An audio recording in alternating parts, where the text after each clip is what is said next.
నమస్తే. నేను మీ జర్నలిస్ట్ వసంత్. ఇప్పుడు ప్రపంచవ్యాప్తంగా పాకిస్తాన్, ఇండియా మ్యాచ్ గురించే మాట్లాడుకుంటున్నారు. ఎందుకు ఈ మ్యాచ్‌కి ఇంత ప్రాధాన్యత సంతరించుకుందంటే, ఒక్క మ్యాచ్ ఖరీదు 5,000 కోట్లు అంటే మీరు నమ్ముతారా? యెస్, నిజమే. ఒక్క మ్యాచ్ ఖరీదు 5,000 కోట్లు. టీ20 ప్రపంచ కప్‌లో ఫిబ్రవరి 15న జరగాల్సిన ఏదైతే దాయాదుల పోరు అంటే భారత్, పాకిస్తాన్ మధ్య ఇప్పుడు మ్యాచ్ అయితే జరగాలి. ఇప్పుడు క్రికెట్ మైదానం నుంచి ఐసీసీ రూల్ బుక్‌లోకి వెళ్ళిందనమాట. అంత దూరం వెళ్ళింది. అంటే ఇప్పుడు ఒకటి మనం చూసుకుంటే ఐసీసీలో రూల్స్ ఉంటాయి. కొన్ని రూల్స్ అండ్ రెగ్యులేషన్స్ ఉంటాయి. ఈ రూల్‌కు ఆధారపడి ప్రతి ఒక్క దేశం కూడా వాళ్ళ యొక్క టీంని పంపించాలి, మ్యాచ్‌లు ఆడాలి. ఆ రూల్స్ అండ్ రెగ్యులేషన్స్ ప్రకారమే ఆడాలి. ఈ రెండు జట్ల మధ్య మ్యాచ్ ఐసీసీ రూల్ బుక్ వరకు వెళ్ళింది. భారత్‌లో ఆడేది లేదంటూ పాకిస్తాన్ ప్రభుత్వం కూడా తీసుకున్న మొండి నిర్ణయం ఆ దేశ క్రికెట్ బోర్డు ఏదైతే ఉందో ఆ బోర్డును కోలుకోలేని దెబ్బతీసేలా ఉంది. ఎందుకంటే ఐసీసీ నిబంధనల ప్రకారం పాకిస్తాన్ టీం కనుక మైదానంలోకి దిగకపోతే భారత్ కు లాభం. ఈ లాభం ఎలాగంటే పాకిస్తాన్ కు భారీ నష్టం కూడా ఉంటుంది. ఈ రెండు ఎలాగో చెప్పబోతుంది ఇప్పుడు. ICC class 16.10. అలాగే 7 దీని ప్రకారం రైట్ 16, 10, 7 ప్రకారం ఐసీసీ రూల్ ప్రకారం ఏం జరగబోతుంది? ఒక జట్టు ఆడటానికి నిరాకరిస్తే, మేము రామని చెప్తే దాన్ని ఫోర్ఫిట్ అంటారు, లేదా వాకోవర్ గా పరిగణిస్తారు. ఒక్క బంతి పడకుండానే భారత్ కు 2 పాయింట్లు లభిస్తాయి. అంటే ఇప్పుడు ఇంటర్నేషనల్ మ్యాచ్లకి కౌంట్ చేస్తారు. అది ప్లస్ అలాగే టోర్నమెంట్ లో పాయింట్లు పట్టుకుంటది. అంటే ఒక మ్యాచ్కి వెళ్తే 2 పాయింట్లు, 2 మ్యాచ్లు వేస్తే 4 పాయింట్లు అట్లా. అలాగే పాకిస్తాన్ టీం రాకపోతే గనక ఇండియా గెలిచినట్లు అని చెప్పేసి ఒక 2 పాయింట్లు కూడా ఇస్తారు ఇండియాకి వాకోవర్ చేస్తే గనక. దీంతో పాటు పాకిస్తాన్ జట్టు 20 ఓవర్లలో 0 పరుగులకే ఆల్అౌట్ అయినట్లు కూడా పరిగణిస్తారు. అంటే 20 ఓవర్ల మ్యాచ్ ఆడేసింది, 20 ఓవర్స్ మ్యాచ్ ఆడింది, కానీ రన్స్ ఎంత అంటే 0నే. ఈ వాకవర్ ఈ విధంగా డిసైడ్ చేస్తారు. ఏ రూల్ ప్రకారం? ఐసీసీ రూల్ బుక్ లో ఉన్న 16, 10, 7 ప్రకారం. సో ఈ రూల్ అప్లై చేస్తారనమాట. అంటే ఆల్అౌట్ అయిపోయిందని చెప్పేసి వాళ్ళు పరిగణిస్తారు. ఇక్కడ రన్ రేట్ ని కూడా తగ్గిస్తారంట పూర్తిగా. ఇది వారిని సెమీస్ రేస్ నుంచి తప్పించే ప్రమాదం కూడా ఉంది. ఈ మ్యాచ్ రద్దు వల్ల బ్రాడ్కాస్టర్లకు, స్పాన్సర్లకు కలిగే నష్టం ఎంతో తెలుసా?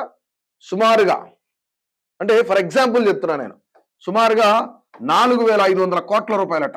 ఈ మ్యాచ్ జరగకపోతే బ్రాడ్కాస్టర్లకు, స్పాన్సర్లకు కలిగే నష్టం సుమారుగా 4,500 కోట్ల రూపాయలు ఉంటుందని అంచనా వేస్తున్నారు. ఈ వాణిజ్య నష్టాన్ని భర్తీ చేసేందుకు ఐసీసీ పాక్ క్రికెట్ బోర్డు పైన సుమారుగా $38 మిలియన్, $38 మిలియన్ వేస్తారంట, ఫైన్ వేస్తారు వీళ్ళకి. అంటే ఇది ఎంత ఉంటుందో తెలుసా?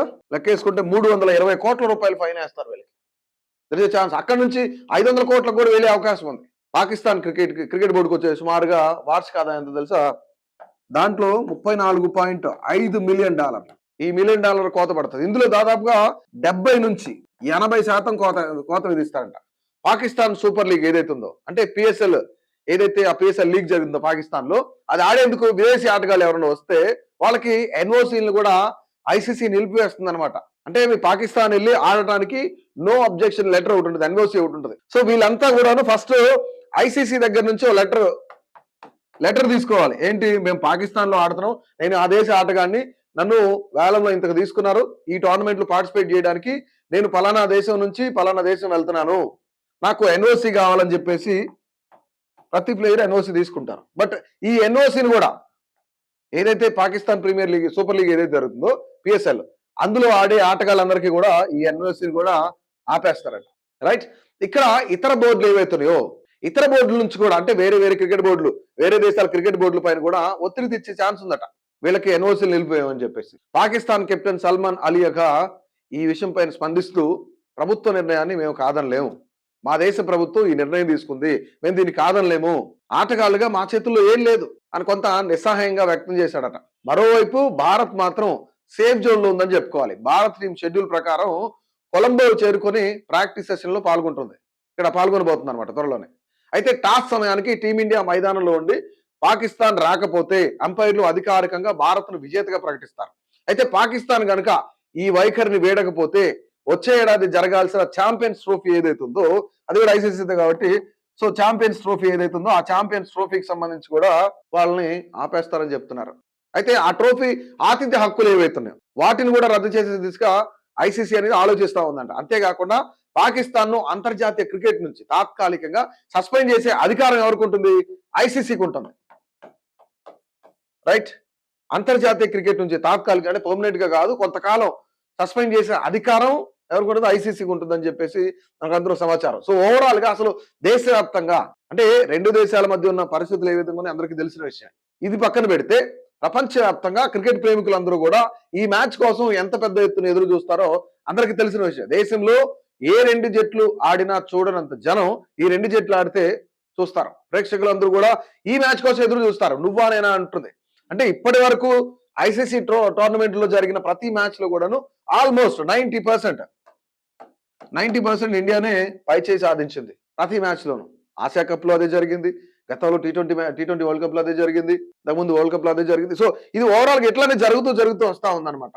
సో ఓవరాల్ గా రానున్న ఏదైతే ఈ యొక్క టీ20 వరల్డ్ కప్ జరగబోతుందో ఫిబ్రవరి 7న ప్రారంభం కానుంది. 15వ తేదీన ఈ రెండు దేశాలు పాకిస్తాన్, భారత్ రెండు దేశాల మధ్య ఒక ఉత్కంఠభరితమైన మ్యాచ్ జరగాల్సి ఉంది. ఈ మ్యాచ్ కి మేము ఆడము అని చెప్పేసి పాకిస్తాన్ తేల్చి చెప్తా ఉంది, పాకిస్తాన్ ప్రభుత్వం చెప్తోంది. కానీ నిజంగానే ఇక్కడ పాకిస్తాన్ కనుక మైదానంలోకి రాకపోతే టాస్ సమయానికి వాళ్ళకి దాదాపుగా $320 కోట్ల ఫైన్ పడుతుంది. దీంతో పాటుగా $34.5 మిలియన్ దాంట్లో వచ్చే ఆదాయంలో 70 నుంచి 80% కోత పడుతుంది. దీంతో పాటుగా ఇంకోటి ఏంటంటే ఇక్కడ వాణిజ్య నష్టం అనేది చాలా భారీగా జరుగుతుంది. ఆ వాణిజ్య నష్టమే 4,500 కోట్ల రూపాయల వాణిజ్య నష్టం ఉంటుంది. ఇదంతా పాకిస్తాన్ వైఖరి వల్లే. వీళ్ళు ఏదైతే ఛాంపియన్స్ ట్రోఫీ ఉందో దాని యొక్క ఆతిథ్య హక్కులు కూడా కోల్పోబోతున్నారు. అండ్ ఫైనల్లీ ఐసీసీ వీళ్ళని తాత్కాలికంగా సస్పెండ్ చేసే ఛాన్స్ కూడా ఉండే అవకాశం ఉందని చెప్తున్నారు. తాత్కాలికంగా ఐసీసీ పాక్ టీం ని సస్పెండ్ చేసే అవకాశం కూడా ఉందని చెప్తున్నారు. సో ఓవరాల్ గా రానున్న రోజుల్లో ఈ యొక్క 15వ తేదీన పాకిస్తాన్ టీం అంతా కూడా క్రికెట్ ఆడడానికి వస్తారా రావా? ఒకవేళ రాకపోతే ఇండియా విజయం సాధిస్తుందని చెప్పేసి ఐసీసీ కూడా కొన్ని కఠిన నిర్ణయాలు ఏదైతే రూల్స్ బుక్ ఉందో అక్కడ వరకు చేరింది. సో ఈ మ్యాచ్ పైన మీ అభిప్రాయాన్ని తెలియజేయండి తప్పకుండా.